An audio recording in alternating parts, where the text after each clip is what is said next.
Hello and welcome. This is everything you need to know for Wildcard Weekend fantasy football. We'll highlight everything we saw to close the season and what you need to know going forward. All right, Evan, we are going to go conference by conference here and kind of divide it up by game. The first game here we're going to do is Green Bay Dallas. Let's start with the Packers. Packers sneak into the playoffs as a 7 seed by winning their final 3 games and 6 of their last 8. And once again, in this game against the Bears that Evan was at, full boots on the ground report, Jordan Love was just, from my perspective, Evan, was playing at elite levels. Again, dare I say, MVP levels. Again, 27 of 32 for 316 and 2 touchdowns against the Bears defense that had been playing really, really well. This team was so young, including Jordan Love, including all his weapons, survived a bunch of injuries. Youngest team in the NFL. And still made the playoffs. Really, really impressive year, I thought, from LaFleur and Jordan Love. Evan, I know you were at the game. What did you see out of the Packers on Sunday night? Yeah, I couldn't agree more. Love was 27 of 32. We're up in a suite, and the throws that he would make, like between the corner and the safety, just almost indefensible. Those they call them like hole shots in the back. Anyways, I wanted to shout out the dude who put that all together because he was like so casual about it, and it was just an unbelievable experience. He had these cookies made. The people on YouTube will be able to see this. Cookies made of our faces. That is a cookie, okay? An Adam Levitan cookie, me, and I got a Leone one and an ETR one. I'm gonna actually, I think that I could take them to like a personalization store and have them made into coasters. I think I'm gonna do that, but that was incredible. And the guy was so casual about it; he acted like it was no big deal. But yeah, one thing that stood out from that game was how more quickly Jordan Love got the ball out of his hands than Justin Fields. Because Justin Fields just holding onto the ball, all game long. That was the story. And then I saw actual statistics on it, and it's true. Jordan Love was getting rid of the ball a full second faster than was Justin Fields. And that was really the story of the game. Fields took a bunch of sacks, I know, in the first half. He stresses the offensive line, and Jordan Love makes his offensive line look better. Yeah. And Jordan Love enters the playoffs on an absolute heater. From weeks 9 through 18, Jordan Love has the 3rd highest passing success rate in the NFL, behind only Brock Purdy and Dak Prescott. And again, that is with all kinds of injuries throughout his receiver core. Yep. And since returning healthy in week 15, Aaron Jones leads the NFL in rushing yards. He's been awesome in 3 straight games, handling full workloads too. For sure. Yeah, A.J. Dillon did not play in this game, and Aaron Jones got 27 opportunities. Knee looks really good on Aaron Jones right now. I think A.J. Dillon is going to be back for this Dallas game coming up this weekend, but still, they have to ride Aaron Jones. Just to close the loop on Jordan Love, I'm not saying that Jordan Love should be the MVP. I'm not saying I would vote for him to be the MVP, but he deserves to be in the top 7 conversation. Yeah. Something like that. Defense was horrific. People didn't realize defense was horrific for much of this year. The Packers defense didn't have Christian Watson for much of the year. So young, and Jordan Love elevated them. So yeah. By the way, Jaden Reed, they left that game, killed Herzig, didn't get the $1 million in that week 17 game, comes back for week 18, and just an unreal baller again. Jaden Reed is really, really good. I do think for this playoff game, Christian Watson will be back, which is big because Romeo Doubs hurt his chest in this game in week 18. He was like coughing up blood, but they still have Dontavian Wicks, who's a baller. So even if Dobbs can't go, I don't think that the Packers are like out of question to be able to win this game in Dallas. I think they're a live dog for sure in what should be a very high scoring game. Evan, any final thoughts for you on the Packers before we move to Dallas? Wicks left the game with an injury. Yeah.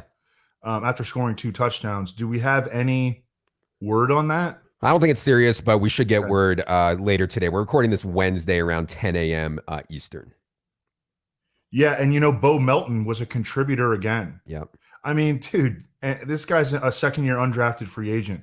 They've got like 5 first- or second-year receivers that they can play and get like legit contributions from, and 2 tight ends that are rookies that they can. I would feel really good, even if they get bounced here. I mean, it's really tough to play at Dallas. Dallas is so good at home. If I was a Packers fan, I would feel really, really good about the future of the organization. All right, let's go to Dallas. So Dallas needed to win in week 18 to clinch the NFC East, to clinch the number 2 seed. Meanwhile, the Washington Commanders needed to lose badly to clinch the number 2 pick and presumably take Drake May or whatever quarterback that they want after presumably Caleb Williams goes number 1. We'll talk more about Washington at the end when we get to Ron Rivera. The Cowboys, though, I mean, game went as expected here. Dak's going to have a ton of dropbacks. He's going to be extremely efficient, especially when you're playing Washington. 4 touchdowns for Dak. CeeDee Lamb, 13 more catches and 2 touchdowns. Even Tony Pollard hit what it seems like a ceiling for him at this point, 86 total yards and a touchdown. You know, the way they're using CeeDee Lamb right now, and you can go to my Twitter, I tweeted the next gen route tree stuff for CeeDee Lamb. It's absurd. He is all over the field, getting layup targets, getting deep targets everywhere. It's unpredictable where he's going. I mean, it's hard to see anyone slowing down Dallas's passing game here. Doesn't mean that they will win the Super Bowl or go to the Super Bowl, but man, their passing game is certainly one of the best in the NFL. Evan, what do you think of Dallas's easy win over the Commanders? Yeah, and they got Rico Dowdle involved a little bit more. And I mean, he gives them a little bit more inside running impact than Tony Pollard. So, I mean, I think that he will be a factor for sure, especially against Green Bay, a defense that you can typically run against. I'll be interested to see where Dak finishes in the MVP race. I mean, I definitely think that Lamar is going to get it, but Dak should be top 3 at worst, I believe. He finished the season so strong. This was a game that the Cowboys did not have. Obviously, I mean, they're playing the Commanders, but they were without both of their starting offensive guards. Zach Martin was out with an illness. Tyler Smith tore his plantar fascia.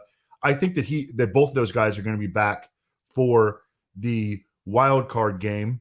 But just notes, CeeDee Lamb finished the regular season with 20 end zone targets, second most in the NFL behind only Calvin Ridley. That's via Mike Clay. Dak on the season, 23 touchdown passes on throws 20-plus yards downfield, most in the NFL since Andrew Luck in 2018. Their downfield passing, I mean, you think of CeeDee Lamb like he's a slot receiver, but their downfield passing game was awesome. And you started to see Brandon Cooks make a big impact in the second half of the season when he got rolling. You know, we talk about the Packers defense that you can run on, you can also throw on it. Yeah. So the Packers are going to have to score to keep up. I think that this game is probably, you know, in playoff DFS, the game that we're going to target extremely heavily because we have all these weather situations and we don't have that at Jerry World, where, by the way, the Cowboys have won 16 games in a row at home. Yeah, for subscribers, we will be here on Friday to talk through the DFS slate. Friday, 3 p.m. is going to be established the show this week. Let's go to the Lions. So Lions were something around 4% to change their seed. In other words, they were like 4% chance to be able to move up to the number 2 seed. But Dan Campbell, you know, to Dan Campbell, and that we said this last week, 4% to Dan Campbell is the same as 90%. You know, I don't think he cares. He said he's playing his guys. I think we both believed him. And Dan Campbell did play his guys. Now, they won the game. Doesn't matter. They're still the 3 seed, and we'll host the Rams in the Matthew Stafford Bowl this weekend. But, Evan, it came at a big cost. Sam Laporta sustained a knee injury. He's in major doubt for this weekend. That leaves Brock Wright and James Mitchell. And, they'll, you know, it's just like, this is why people say you shouldn't do this. I get it, you know, but I probably would have rested guys, but that's just not the way he chose to play it. And Sam Laporta got hurt. Kind of is what it is. Evan, what do you think of Lions game, and what do you think they do at tight end going forward, assuming Laporta can't play this weekend? So that injury, I think, or at least my first thought was, you know, that's going to cost them Coach of the Year, because, and you know, going for it, you know, on the 2-point conversion from the 7-yard line the previous week, you know, it's almost like he's on tilt a little bit and not making the best strategic decisions for his team. So when I saw Sam Laporta go down, and when you saw it, you were like, oh God, ACL, patellar tendon or something. Apparently he escaped with just a hyperextension and a bone bruise. And now Dan Campbell's saying, oh, yeah, well, he still might be able to play. We'll see about that. But that was my first inclination. I was like, that is going to cost him Coach of the Year, and it should cost him Coach of the Year. I think Stefanski was going to win no matter what for the job he did with the Browns. But I agree with you that it was just, people aren't going to like that. Good. Stefanski deserves it. So Brock Wright played at Notre Dame. He's more of an every down tight end. He'll block, he'll play special teams, really more of like a Dan Campbell type, actually. But he is a really good athlete. And then James Mitchell is more of like a wide receiver / tight end. I think that they'll play both of them. I think that Brock Wright will be the guy that we're probably looking at as if assuming that he's the minimum price. Hopefully he scores a touchdown. But I think that's how they're going to play. Jameson Williams will be back. He missed week 18 with that ankle injury. I think he probably could have played, but they did play it safe with him. I already took the Rams at +3.5, though. I think that they could win outright, and I think that's my favorite bet early in the week of Wildcard Weekend. Rams +3.5. Yeah. Just to follow up on what Evan said about Jameson Williams, that ankle issue seems like it's no big deal. So Jameson Williams was having a way bigger role before he got down Waymo for JMO. And, somewhere between 5, 6, 7 targets for Jameson Williams against the Rams would be awesome to see. It's not going to be easy to project that, but I think that's what Detroit needs. Let's go to those Rams. The Rams rested everyone in week 18 as they were locked into the 6 or 7 seed, except they did get Puka Nacua out there as they said they would to get the record. So Carson Wentz starts. He gets Puka his 4 catches, 41 yards, 1 touchdown. This offensive rookie of the year debate is really going to heat up. I can see really good arguments on both sides. I think they were both incredible. I think CJ Stroud probably more valuable to his team, but if you want to make a case that Puka had a more outstanding rookie season, that's totally fine by me too. I honestly don't know what I would do if I had a vote. And I know we give the voters a hard time. Some of these are way harder than it seems. Mm-hmm. So yeah, Kevin, curious what you think about offensive rookie of the year now and anything you're thinking on the Rams as they head into this Detroit game. So MVP and player of the year are very different awards. MVP always has to be a quarterback because that's by far the most valuable position in all of sports. And I know that people complain about it. Oh, it's just a QB award. Well, yeah, because that's the most important, most valuable position on the field in any sport. And it's actually not very close. It's not very close. So that should always be a quarterback award. OROI doesn't have to be a quarterback by any means. It's not most valuable rookie. It's the the rookie of the year. So it definitely can. And I'm biased because I took Puka at 20-1, like maybe week 14 or something like that. And so I want him to win, but I think it's going to be CJ Stroud because, he got his team into the playoffs, a team that a lot of people thought would have a top 5 pick in 2024. And he was incredible. There was a point before he suffered those, I think he might have had 2 concussions. Before he went down with the concussion, he had a legitimate case for NFL MVP. So I think it's got to be CJ Stroud, even for as much as I would love for it to be Puka. Yeah, I posted something about Matthew Stafford and Puka, and I wasn't expecting to get so much backlash, but Laundry Bro Twitter got a hold of it, and people were very angry. I am not trying to take anything away from Puka whatsoever. However, we can't deny that Matthew Stafford is one of the biggest wide receiver talent elevators we've ever seen in the NFL. He has been part of outrageous seasons for Kenny Golladay, Marvin Jones, Golden Tate, the best NFL season ever. 2 of them, Calvin Johnson and Cooper Kupp. And that's not to take anything away from any of these guys. But my point is more, if you put Garrett Wilson or Drake London with Matthew Stafford, they would be smashing at least to the levels that Puka Nacua is, right? And people you can't separate it so much. Yeah, I love Puka, but if Puka was on the Jets or the Falcons, he wouldn't be doing anything. Put Drake London or Garrett Wilson on the Rams, they'd be absolutely smashing. These guys are incredible. So I don't want to take anything away from Puka. I didn't want to get into it on Twitter. People were going freaking ham on me. Yeah. But I saw that tweet and I cringed a little bit. Oh, people were because I was just like, I know how that's going to be received. Yeah. So I didn't look at the comments or anything. What would Garrett that was a Wilson's risk. That was a high risk tweet right there. what would Garrett Wilson's line be with Matthew Stafford? It would be outrageous. He might have 2,000 yards with Matthew Stafford. Yeah. I mean, it's no. crazy. I mean, you're right, but I was just, oh God. Anyways, yeah, I would have deleted probably. I don't. Anyways, everybody's going to build this at the Matthew Stafford Bowl. This is another game, I think, for DFS that is going to be very appetizing. You get the Dome, you get Stafford and Jared Goff, and what is turned back into kind of the Coors Field of DFS because Lions just can't defend anyone in the pass. I mean, Nick Mullins shredded them again. 2 weeks after going for 400 yards, Nick Mullins again went nuts on this Lions secondary. And yeah, I mean, they are really, really struggling back. I actually did not watch Rams 49ers because I had no reason to. How did Carson Wentz have 17 rushing attempts? Yeah, I don't know. I didn't watch it either. Okay. All right, let's go to the Eagles. So DeAndre Swift didn't play in this game with an illness, but make no mistake, the Eagles were trying to win this game against the Giants, and they just couldn't. The Eagles got down 24-0 at halftime to the Giants before giving up. And at that point, Jalen Hurts looked like his middle finger. A.J. Brown went down with a knee issue. Him and Devonta Smith are now questionable for this road Tampa game. The wheels feel like they are completely off the Eagles at this point. Again, 24-0 with their starters in. They were down at halftime to the Giants in a game they were trying to win. Panic levels in Philly, I know, are at all-time highs right now. Evan, what do you think of Eagles loss to the Giants? And they should be. I mean, I saw Brian Baldinger doing a podcast, and he was talking about how predictable. So I'm not even going to talk about the defense because we know the defense is trash, right? Let's talk about the offense.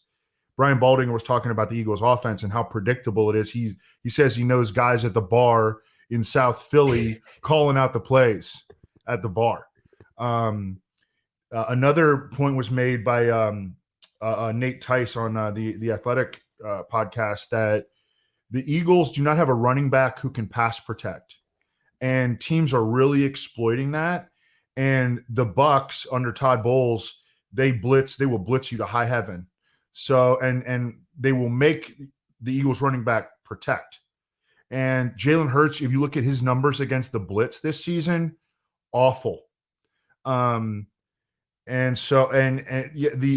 what they do is when like he doesn't have any answers. He's not like a hot read passer. So when he gets pressured, he just kind of like leaks out of the pocket. And, at that point, you only have half the field. You're minimizing what you can do on the field. Devontae Smith has been banged up. They lost Cam Jurgens in this game. I don't know what what his status is going to be.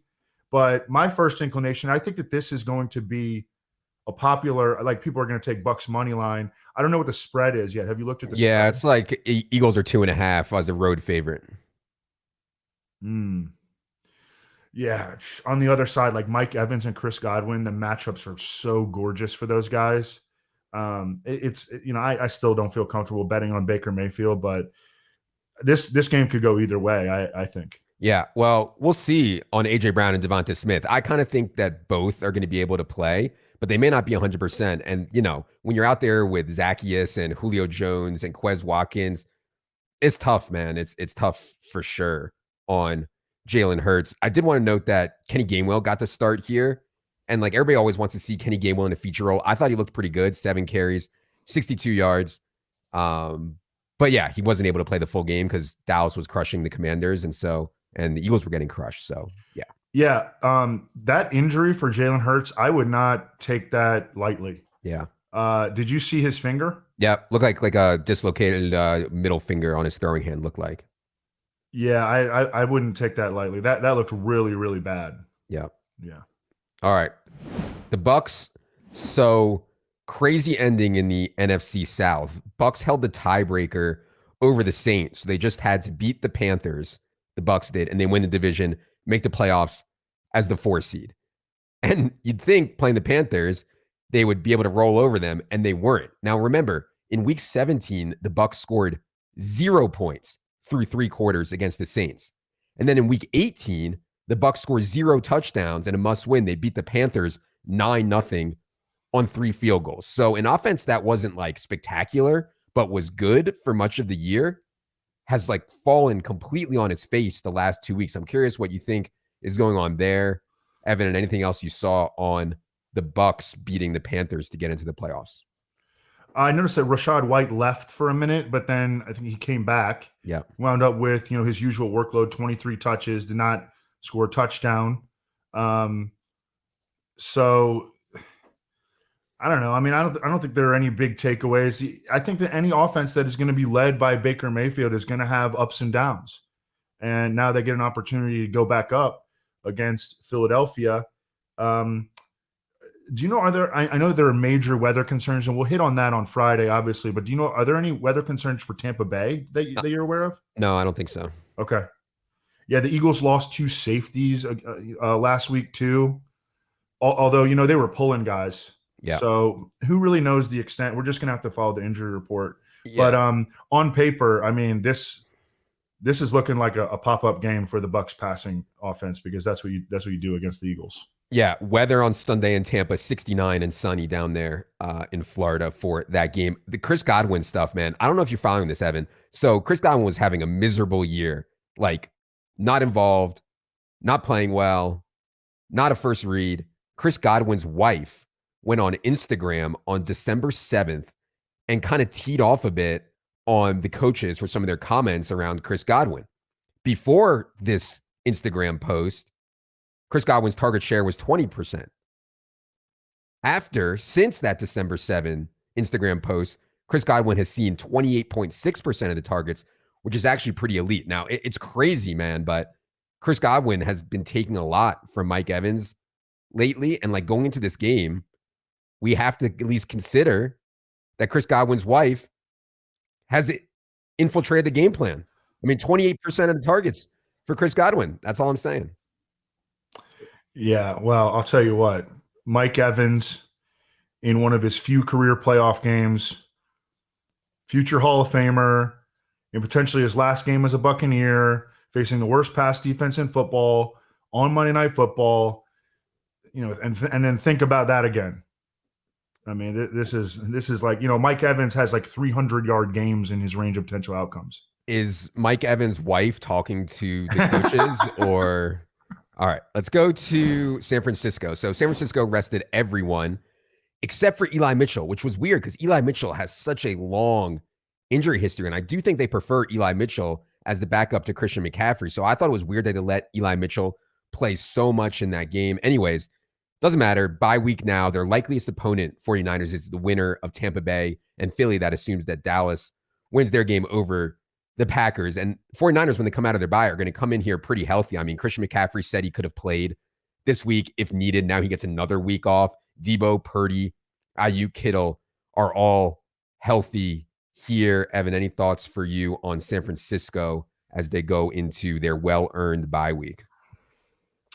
Yeah, they're getting everybody back. Even Juwan Jennings was unable to play, I think, the last 2 games due to a concussion. He's, a useful role player who makes plays. Good after the catch. He ran like 4.7 coming out of college, but he'll be back. McCaffrey, it sounded like he definitely would have played had they needed him whatsoever in week 18. Now he gets another full week of rest. Yeah, I mean, I don't know. For anyone playing in the best ball playoff contest, like CMC, Debo, Purdy, Ayuk, Kittle all go crazy high, but they're so likely to go to the Super Bowl at this point that like still just getting 2 of them, and you can't really get more than 2 of them in most situations. Sometimes you can get 3, but I think it's still very viable, just to get 2 of them and try to get to the Super Bowl with someone on the AFC like that. Mm-hmm. Anyways, let's go to the AFC now. The Buffalo Bills. So the Buffalo Bills do it. 5 straight wins to end the season and make the playoffs. And not only make the playoffs, but make the playoffs as a 2 seed and get to host the Pittsburgh Steelers this weekend. Now, it was not a resounding win in week 18. They got a huge punt return touchdown that kind of changed the entire game. But really, it's just Josh Allen Supermaning again. And yeah, he turns it over when he tries to do the Superman thing, but 359 pass yards, 2 passing touchdowns, runs the ball 15 times for 67 yards. I know it wasn't Josh Allen's best season. I know it wasn't the Bills' best season, but Josh Allen is and was one of the most valuable players in the entire NFL this year. There's no doubt to me about that. Evan, what do you think of the Bills' playoff clinching, division clinching win over the Dolphins? Well, and look, I know that the Dolphins are extremely banged up. I mean, you want to talk about a team limping into the playoffs. That is the Miami Dolphins. But the Bills, I mean, it wasn't super pretty, as you mentioned, but they wound up taking care of business in a road game that if they had lost, they legitimately might have fallen out of the playoffs altogether, wind up winning the AFC East, get the number 2 seed. As you mentioned, their defense has really picked it up lately. 5-game winning streak for the Bills. They are allowing below 17 points per game during that span. And that's, they had to like gather themselves because they lost massive contributors, Tre'Davious White, Matt Milano. Those guys are like all pro level players. So they've had to, dig into they did lose Rasul Douglas, who's been unbelievable for them during this game. And, he's a big corner, a guy who they could match up at times with George Pickens. So I will be keeping track of him. Gabe Davis suffered a knee injury, PCL. Those can be really tricky. I would have him listed as out right now. And then Khalil Shakir stepped up in this game. And Khalil Shakir, albeit on an inconsistent basis because his usage is inconsistent, he has really stepped up and become a high-quality contributor for them. You remember they let go of like Deontay Hardy and Isaiah McKenzie, and they just rolled with Khalil Shakir as their main slot receiver, and he has delivered. Oh, one more thing that I thought was notable from Next Gen Stats in this game to show that Joe Brady is putting in some work. Jalen Ramsey did shadow Stephon Diggs, but only on half of his routes because the Bills sent Stephon Diggs in motion on a season-high 44% of his routes. And the cornerback that is shadowing doesn't always chase you when you're going in motion. So, and Diggs had a quality game here, 7 for 87, especially for a guy who had been struggling for the last month and a half plus. I thought this was the best game I saw Diggs play in a while. He shook Jalen Ramsey and was gone. I think it was in the first half. He had like 5 yards separation on Jalen Ramsey just on a house call, and Josh Allen overthrew him by like 2 yards. I mean, Steph Diggs had 787-0, easily could have been 8-161. I mean, it was the best game I saw Steph Diggs play in a while. Also, the Bills in the upcoming game are going to catch the Steelers without TJ Watt. Yeah. Which enormous loss for Pittsburgh. Now, wind in this game, we'll talk about this more on Friday, but the wind forecast for this game right now in Buffalo is insane. They're predicting like somewhere between 20 and 30 mile an hour sustained winds. And I know snow and rain and whatever, like I don't worry about that too much, but 20 to 30 mile an hour winds, we have our eye on that for sure. And the total is down to, I think, 36.5 in that game, which is obviously way lower than it would be if there wasn't weather. Last note I had on the Bills was they again had Leonard Fournette active over Latavius Murray in this game. They're going with the playoff Lenny narrative. Ty Johnson also sustained a concussion here in this game. We'll see what their backfield looks like, but it could be a more run-heavy attack here if the weather holds. Steelers. I mean, bad teams get into the playoffs every year, right? And I get it, but this Steelers team, I don't know how they got into the playoffs. They squeeze out a 17-10 win over the Ravens junior varsity squad. Mason Rudolph is now 3-0 as the starter. He will start the playoff game here against the Bills. Mason Rudolph's wins have come against Jake Browning, Geno Smith, and then in this last game against Tyler Huntley as the Ravens rested everyone. Steelers are the number 7 seed in the AFC. There's been bad playoff teams before. Evan, this has to be one of the worst ones. Any thoughts on Steelers squeaking their way into the playoffs with a win over the Ravens backups? I don't even have any notes on the Steelers. It's just status quo. They're doing the right thing, sticking with Mason Rudolph. I mean, Kenny Pickett has a career in the league, but it's probably as a backup. Yeah. Because, I mean, they've already turned the page on him, seemingly. So George Pickens airballed in this game, and he was super popular in DFS riding the game log stuff, but this is what we talk about with George Pickens. When your route tree, when what you have to do is make these crazy catches up the sideline, there's going to be crazy inconsistency. There was some weather in this game too. It was raining. It was ugly in Baltimore. That's not good for George Pickens. So yeah, just because George Pickens was running hot on the game log stuff, I don't think that he's going to show up with air balls sometimes. The running back stuff, Steelers fired Matt Canada after week 11. Running back usage since then has been carries, Najee 127, Jaylen Warren 69, targets, Jaylen Warren 32, Najee 11. Now, Najee has had the goal line role. He scored 3 touchdowns from inside the 5-yard line since Canada was fired. Warren has 0. But yeah, I think the roles here are pretty well established, and we're able to project them pretty well. And honestly, a lot of people give Najee a hard time. I've given Najee a hard time. He actually had a pretty good year. I mean, he finished 13th out of 48 qualifying running backs in rush yards over expectation per attempt. That was better than JT, better than Derrick Henry, better than Aaron Jones, better than Ken Walker. Obviously, I like Jaylen Warren more. He finished 3rd in our RYOE, behind only Devon Achane and Christian McCaffrey. But as we've seen with Tony Pollard, man, if you gave Jaylen Warren 25 carries, he probably wouldn't be 3rd in rush yard over expectation. So I kind of like the way they're using Najee and Jaylen Warren now. Yeah. I mean, Najee Harris can create yards after contact, no question. It's just he does not have breakaway run capability. What it sounds to me like is this game is the Steelers-Bills game is adding up to be extremely run heavy. That's what the Steelers want to do. Ever since they put in Broderick Jones, their rookie, as a starter on the offensive line, they use him as a pulling tackle, which you don't see very much. Their run game has taken off, and they're committed to it. That's what Mike Tomlin wants to do. And in these projected, in this forecast, I think we're going to see a lot of Josh Allen runs and a lot of Najee Harris and Jaylen Warren for sure. All right, let's go to the Browns. So the Browns rested just about everyone in week 18, although Pierre Strong suffered a back injury after 14 touches. They had to get Jerome Ford in there, which was scary because, Jerome Ford's their starting running back. They had to put Jerome Ford in there because Pierre Strong got hurt. Anyways, Joe Flacco and the Browns are the AFC's number 5 seed. They will play at Houston as a small road favorite here. The crazy thing about the Joe Flacco stuff, and I only thought of this because Brandon Thorne just published his offensive line rankings for the playoffs. You can go to the site, establishedrun.com, to find how Brandon sees all 14 offensive lines currently.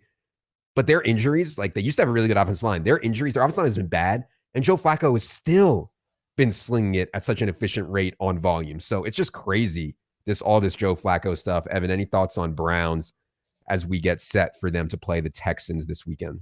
Since Joe Flacco took over as the Browns starting quarterback, leads the NFL in passing yards per game, and he's 2nd in the league in passing touchdowns with 13.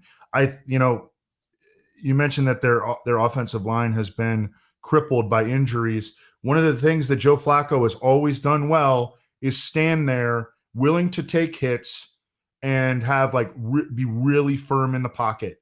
So he can sort of, compensate for some of those pass protection deficiencies because he's going to hang in there.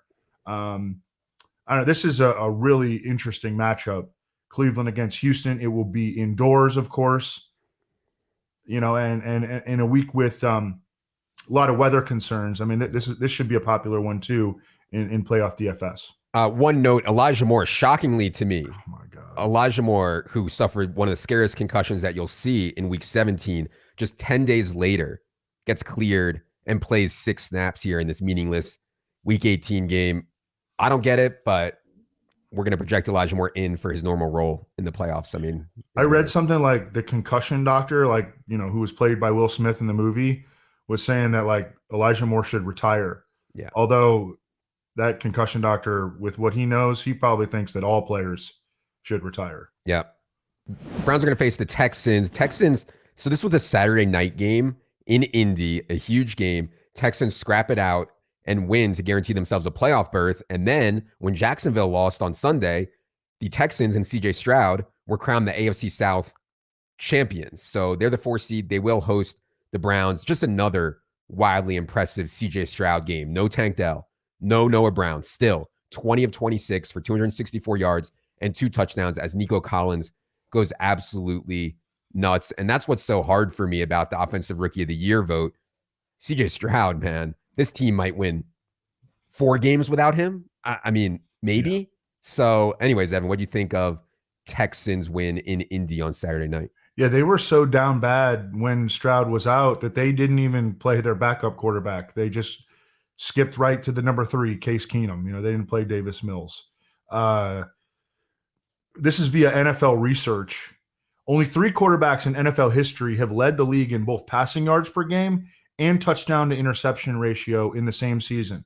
Tom Brady in 2007, Joe Montana in 1989, and CJ Stroud in 2023. The more that you think about it, really, I think, Adam, CJ Stroud has to be the O'Roy because this was a really special season. If he had not come back and played well in the final 2 games after returning from the concussion, Puka, okay? But he came back, led his team to the playoffs, played really, really well in the final 2 without Tank Dell. Yeah. You know, they had all kinds of offensive line injuries. Nico missed a couple games in there. Dalton Schultz missed a couple games. It's CJ Stroud. I mean, Tank Dell was on his way to an outrageous rookie season, and losing him and still being able to sustain is super, super impressive. Just fantasy note, they hate Dameon Pierce at this point. Devin Singletary in this must-win game, 49 of 56 snaps, 24 of 24 running back carries. I mean, Devin Singletary has as good of role going to the playoffs as anyone in the entire NFL right now. All right. Let's go to Dolphins. So, as Evan said already, I mean, this is the most injured team in the league. Specifically in this game, no Jalen Waddle, no Raheem Mostert, no Bradley Chubb, ton of other injuries. They still hang tough against the Bills. But as I mentioned, that punt return killed them. They lose 17-10. And now, after a great season for the Dolphins, they're the AFC 6th seed and have a very difficult opening playoff game at Kansas City. Evan, what do you think of Dolphins' performance in that AFC East showdown against the Bills on Sunday night? They just lost too many dudes. I mean, no Jalen Waddle, no Raheem Mostert, Tyreek not at 100%, although he had a fine game here. But the offense is built around, you know, their speedsters. And they're without multiple of those guys. They've had, you know, Connor Williams, their starting center, who was one of the highest graded centers at PFF. I mean, maybe the best center in the league before he got hurt. He's done for the year. You know, on defense, oh my God. Their defense has gotten demolished. They're signing dudes. They're signing dudes off the street, like literally. At this point of the year, in the year. So they lost Jalen Phillips to a torn Achilles, really high pick in the draft. You know, a lot of people thought that he was going to be a breakout player this year. They lost him to torn Achilles. Bradley Chubb to an ACL in garbage time of that Week 17 game. And then they lost Andrew Van Ginkel, who is an awesome linebacker. They can also use him as an edge rusher. They lost him to a foot injury in Week 18, and he's not going to play this week. And neither is Xavier Howard due to a foot injury. He missed Week 18. And then there's one of their linebackers, Cameron Good, tore his patellar tendon against the Bills. Obviously, he's out. These are also injuries that are going to bleed into the 2024 season. Yeah. They have gotten destroyed by injuries at the worst possible time. And so, I mean, they don't have enough guys anymore. I don't know if you saw this. They signed Justin Houston and Bruce Irvin. You know, these guys are old pass rushers that were on the street. Yeah, and prior to that, they signed Melvin Ingram. Yeah. I mean, these are guys that are dust. I mean, total dust. Yeah. One thing on the carry split here. So Mostert didn't play. It was Achane 10 carries, Jeff Wilson 9. And that was much closer to what I thought it would be. In Week 17, the gap was so wide. Achane is unreal. I mean, like I mentioned, led the entire NFL in rush yard over expectation this year ahead of Christian McCaffrey. But yeah, the split between Mostert, who I do expect back for this playoff game, and Achane is something worth watching for sure. We're going to project it close to even, I think, but I could see it being really wide. I could see it being either way wide. It's been really unpredictable. Chiefs. So Chiefs played all their backups here in Week 18 as they were locked into the number 3 seed. Now they'll host the Dolphins in the Tyreek Hill Bowl if you will. I did note that the Chiefs didn't even put Travis Kelce out there to get his 16 yards. And part of my thought with this, because everybody reported that they were, right? Like Schefter reported that he was going to get his 16 yards. Everybody said he was going to get it. Then they decide not to. My thought, Evan, was kind of what you were thinking, that it could take Travis Kelce 3 quarters to get 16 yards, and you don't want him out there for 3 quarters in a game where everybody else is resting. So they don't even get Travis Kelce his 1,000-yard season. Evan, any thoughts on Chiefs as they get set to host the Dolphins? Not very much, because they just played backups. Yeah. So I don't really have a lot. But I would say that, and Michael Leone just put this in our Slack, that Joe Shad tweeted out. Joe Shad covers the Dolphins for, I believe, Palm Beach Post. He just tweeted out the forecast for the Chiefs Dolphins game, and -5 degrees, feels like -12. Max wind gust 22 miles per hour. It could snow a little bit. But I mean, obviously, this is going to be another weather game that I think definitely favors Kansas City because, the Dolphins play in Florida. Yeah. Yeah. And the Dolphins rely so much on their speed, too. I find it funny that, like, people breathlessly report the weather report. All you have to do, guys, you don't need it. Go to google.com, type in Kansas City weather, and you will see the same thing that everyone else, all the weathermen and everyone else is talking about. So, yeah, it drives me crazy, all the weather stuff. I did thought Mecole Hardman played a good game here with Blaine Gabbert, and I didn't know how much Mecole Hardman was going to play. He ended up with 11 targets, 677-0. Only other note I have is Rashee Rice was dealing with a hamstring injury. Doesn't sound serious, though. He's going to be fine. Looks like he's going to practice here this week. And Rashee Rice, huge part of the Chiefs' offense, will be good to go. We'll talk more about the weather and how that impacts the game on Friday's Establish the Show. Last team we're going to do here before we get to coach firings is the Baltimore Ravens. Ravens had locked up the number 1 seed ahead of Week 18, so they went with Tyler Huntley, Melvin Gordon, Laquan Treadwell, Nelson Aguilar for much of this game against the Steelers. Although it was funny, like Melvin Gordon, who had so many fumble issues in his past, fumbled early in this game again, and they benched him even when they were trying to rest Gus Edwards and Justice Hill, which I found funny. But anyways, Evan, any thoughts on the Ravens as they head into their well-earned bye? Another team that, sat a bunch of starters, so there weren't big takeaways. Other than, I was a little bit surprised they played some of the starters that they did, specifically Gus Edwards and Isaiah Likely even. Yeah. But Likely continued to show that he's just a freaking baller. That would be one of my criticisms of Todd Monken, actually, is that when Mark Andrews was healthy, it'd be nice to find a way to incorporate Isaiah Likely, because the dude is obviously really freaking good.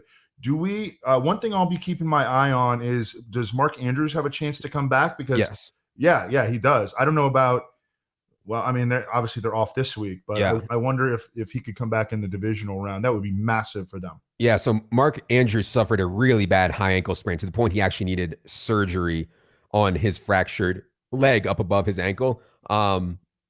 I don't think he'll be back for the divisional game, but like if they make the Super Bowl or something like that, I could see Mark Andrews getting back for that. I'm just guessing.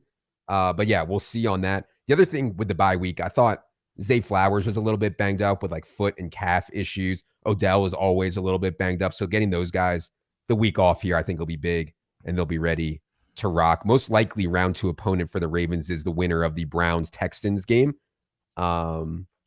which will be a good one. All right. Just some stats to put on Isaiah Likely, because and you could see it when you watch him play. He's awesome, but he finished. This is per Tej Seth of Sumer Sports. Finished 12th among tight ends in yards per route run and 10th in total EPA when targeted.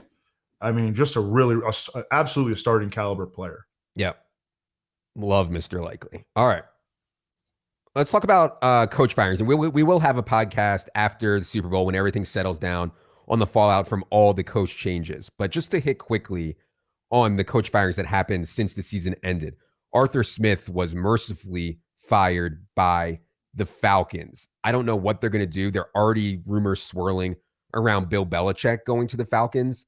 Perhaps. I don't think the Falcons are that far away. They need a quarterback, obviously, but I don't think the Falcons are that far away. So I'm glad that they're getting a new coach. Obviously, if you're going to spend a number 8 overall pick on a running back, if you're going to spend a number 4 overall pick on a tight end, if you're going to have Drake London as a top 10 pick and then not use them, that is not on the players. I mean, at all. That is on Arthur Smith, and it's not about fantasy. It keeps them from winning games. They also had the most run-heavy offense in the entire NFL.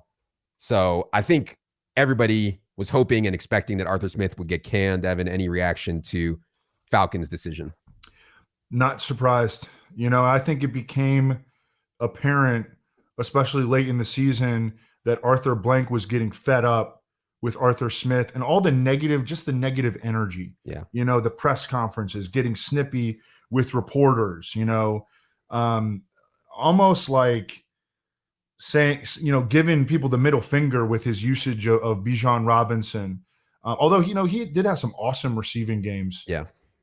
And, deserves credit for that. But just the way that he conducted himself, it almost became unprofessional, I think. And then with the, getting mad at Dennis Allen and yelling at him after the game. I mean, it was time for Arthur Smith to go. A lot of negative energy there. And I'm sure that he'll resurface as, an offensive coordinator somewhere. I wouldn't be surprised if the Patriots do something to move on from Bill Belichick, hire Mike Vrabel, who got fired, which WTF, as the kids say.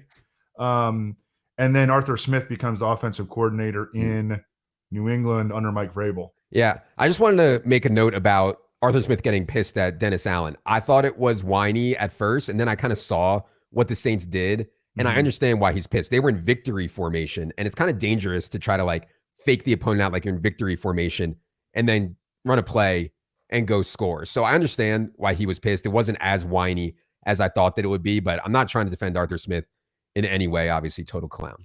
Yeah, to defend Dennis Allen a little bit, that was Jameis. That right. was a Jameis play. Absolutely. Yeah. But I mean, obviously Arthur Smith didn't know that at the time. But right. I don't just the look of Arthur Smith doing that on national television. Everybody sees it, on top of the way that he'd just been acting like a dick the entire season. I mean, it's just the cherry on top. All right. The Commanders, unsurprisingly, have a new owner in Josh Harris.